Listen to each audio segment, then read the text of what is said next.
Yeah. Check now, Victor. You might be now. You'll get the all the access. Thank you very much. Okay. Cool, guys. Cool. Yeah. So we are talking about these options, right? These options are specific to only the user, guys. It is not going to be, you are not doing any administrative activity over that. It is specific to a user because user is doing his own configuration or his own personalization. Okay. And we have seen so far sub-tab configuration, right? These notifications. The notifications are nothing but they'll tell you whether you are interested in receiving emails from SuccessFactors system or not. I mean to say, every user is going to have their own email ID, right, in their organization. Whether they are really interested in receiving notifications from SuccessFactors or not is going to be decided by this configuration. And it's all like your personalization. What are your preference you are going to configure in the under the options, and what is your default language. And these languages, you can see right now you are seeing only 5 languages, and they are coming up from these settings, guys. Let me show you. No, I think the email you are saying, does that email specific to any workflow, or what kind of a email? Meaning it's a overall system-wide setting saying, yes, I want to receive emails. Yeah. It's not specific to any event or anything. Right? No, they are generic thing. Whether you are interested in receiving notifications or not, that's it. Okay. Yeah. We don't have any granular level stating that I am interested in these mails and I am not interested in other mails. It's all like whether you want it or not. That's it, Ray. Okay. Yeah. Let me show you where you are going to activate your language packs. Yeah, here you can see here. These are the different language packs that SuccessFactors is going to provide by default, and based on your organization preference, say you might be activated a couple of language packs. You can see here right now in your provisioning system, this is your provisioning system, guys. So the place where you are going to activate your language packs, because this might be one of the questions in your employee central module, guys. In the certification, if you are interested in taking certification, right, this might be one of the probable question that you will see in the certification, where you are going to activate your different language packs. And this is the place in your provisioning system under your company settings. Let me go back, guys. Let me show you the navigation again. You can see if you go to your company, this is your company homepage, and if you go to company settings again, under the company settings there is a section called as language packs, and under the language packs you are going to activate the different languages that you are interested, that are your organization is interested. Right now you can see English, UK, English US, France, Italian. These are the languages that has been activated in our system. Say if you are interested in activating one more, so right now you can see these are the 5 languages that has been activated in the provisioning system, and that is the reason you are able to select from your instance. You are able to select only among these 5 options or 5 languages, guys. Let's say my organization came up and they are going to open a new business in somewhere else in, like, say Japan. So I'm going to activate the Japanese language for my organization, and you can see this is just a simple checkbox, guys. Go back to the save option here. You can see here, save the feature whatever you activate in the provisioning system. Raghu, how many languages are there in total, and how much we can add it to our company code? Is there any restrictions to that? There are no restrictions, because you can see here, like, SuccessFactors is going to keep on add this language availability, guys. They started with something like 18 languages by initially, but they keep on added. I don't even remember like how many are there now. They will be keeping probably like another 38 or 39, guys, here. I'll send this screenshot, guys, no worries. Okay, let's say if we activate one language, while logging in, usually in SAP backend, you have a language also, one of the parameter, but does no, it's not during the language. No, right. It's not in that fashion. Once you log in, right, that is when you will be able to change your preference. Not in the launchpad. Usually, like the SAP, right, log in, right, it will ask you to select your language, default language, but not here. You have to log in and you have to go to this options page, and that is when you will be able to change your language, guys. Okay. So, if you see here, so Raghu, do you mean that within the same instance, 2 different users can select different languages and they will be able to see their instance in that language? Yes. Okay. Okay, in that case, what happens in case of workflow or if there is something interactive which goes from one employee to other employee, that will still be in the same language in which the employee has given the preference. Yes, it is going to be. Yes, it is going to be completely based on the user preference.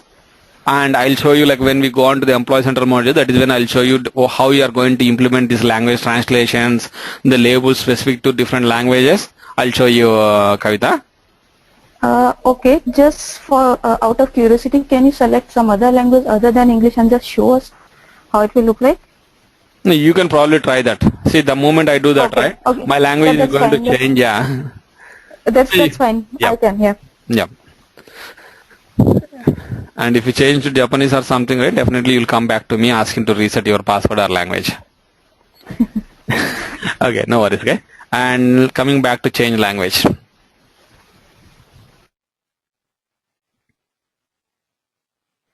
It will take some time, guys. I don't know whether I really. Yeah, Japanese activated.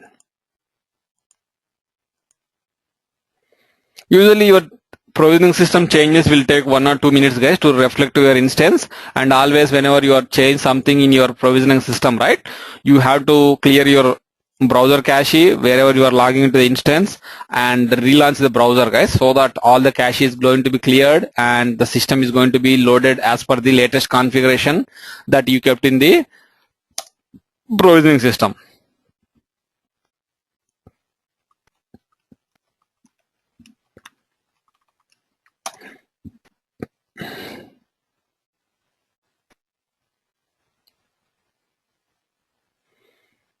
Let me go ahead and verify that.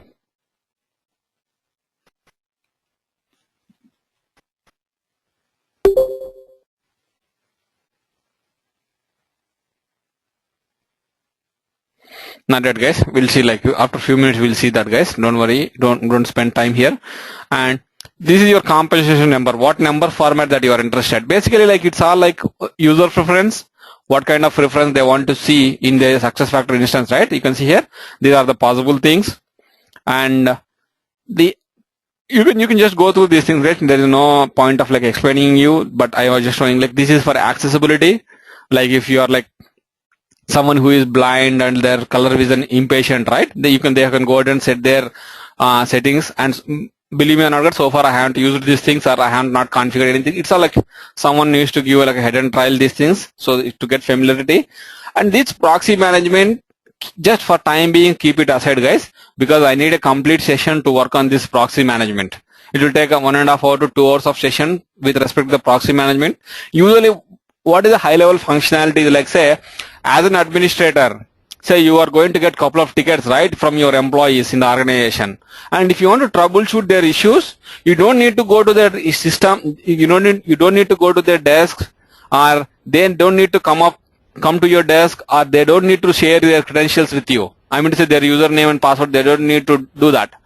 Basically, you can go to your proxy now option and say, if say Ray has some issue, you can see here, I can go to the Ray's account here and I can troubleshoot Ray's account. And what kind of things that you are allowed to see in Ray's account, it all depends again the kind of privileges that has been granted to you. So that's the basic functionality of your proxy now option, guys. I'll talk about that maybe in another 2 to 3 sessions. That is when we'll work on proxy management. But at a high level, that is what you will be able to do with the proxy management, guys. And you can see this is the proxy now option. And admin tools, you know, right? Admin tools. And suggestion is nothing but it's a kind of feedback that you want to share with your SuccessFactors system. I mean to say with the SAP SuccessFactors. You can see here how you are going to rate their usability or the different kind of configurations that you are going to do. If you want to share your feedback with them, right, you will be able to do that here. From here, you can see. Don't do that, guys. It will send a trigger an email to SuccessFactors support team. And here you can see you will be able to. Raghu, how did you enable How did you enable the proxy now option here? I'll talk about that, guys. Just give me. That's the reason I told you, right? I need like a complete session to work on proxy management. No. I mean, like just few minutes before it was not coming, and now it is coming. That's the only thing I'm asking. How did you enable? During that time, I logged in with a different user, guys. Okay. Yeah. Okay. Right now, I am with my. This is my regular user ID.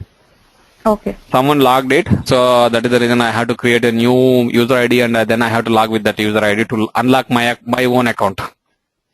No, but granting the proxy rights is part of your own administration, or is that a part of the provisioning administration? No, it is going to be from your instance itself, from the instance.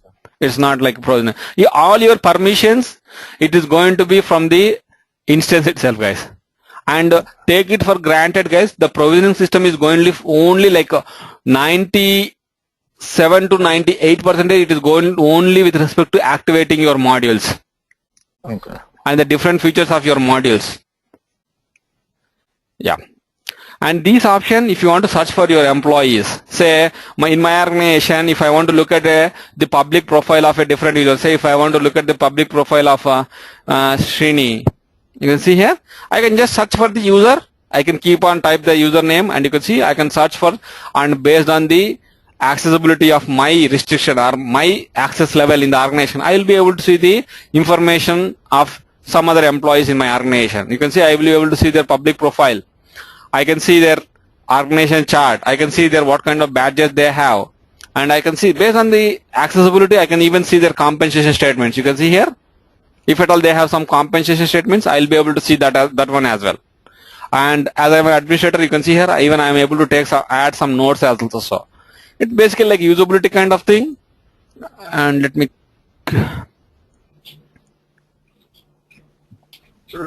Raghu. Yeah, go ahead, guys.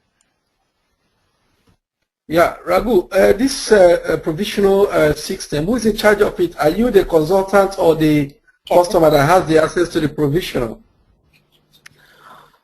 I'm talking about the provisioning access. Is it the customer that has the access to the provisioning system, or you that is the consultant? No, guys. Sorry, Ray. Victor, what it is, Victor? I'm saying you that is the consultant. Are you the person in charge of the provisioning system, or the customer that you're working for? Is it that's in charge of the provisioning system? No. See, it is going to be owned by the customer. Okay. Say, but the customer, even though he owns it, right, he is not going to do anything. A consultant has to work on it, right? In order to meet the requirements, consultant has to work on that system. Okay. Yeah. That is all. Like, it's the same in the SAP system also, right? See, the customer or the client is going to own their servers, and everything is going to be owned by them. But a basis guy is going to maintain the system, and a functional consultant is going to configure the system. It is going to be in the same fashion, Victor. Okay, so if the consultant that actually issues the access to other users, then? Yeah. It's all based on the access that has been granted to you. Say in your organization there are 10 consultants, and say you might be the only person who is supposed to work on the provisioning system. Yes, they will give the grant. They will grant the access to the provisioning system only to you. Rest of the 9 consultants, they will be working only on the instance. It can happen. Oh, okay. Yeah. All right. Okay. Yeah. Someone else is asking question, right? This is Sri. I thought the client. Yeah, this is Sri. So I thought the clients are not allowed to touch the provision system. That's what we've been told. So I'm not sure whether is it different. No, guys. Clients are not supposed to. Srini, can you repeat the question again, Srini? Yeah, I'm saying that we have been told that the clients are not supposed to touch the provision system, and they don't give the access to the provision system. Because we did ask for a provisioning access, and No. Yeah, see. They didn't. But the system is going to be owned by the client only. But who is supposed to log in? Either the client should have the consultant, and say full-time employees of their organization, or they should have some consultant. Say if you are. Let me tell you. Let me answer this in this way, Srini. Let's say you are a client employee, right? You are a full-time employee at your employer. And say you are a EC certified consultant, and say tomorrow I am coming to your organization as a consultant. Mm-hmm. Yes, if you feel that you want to grant access to yourself and you feel that I am supposed to have access to your system, yes, both are possible, Srini. Okay, so at the end of the day, the client has to be certified. Yes, exactly. Okay, that's good. Yeah, then only you will get your provisioning ID, and then you will be able to claim your, or you will be able to raise a support ticket with support team stating that we have we have an employee who can work on the provisioning system, and yes, they will grant the access, Srini.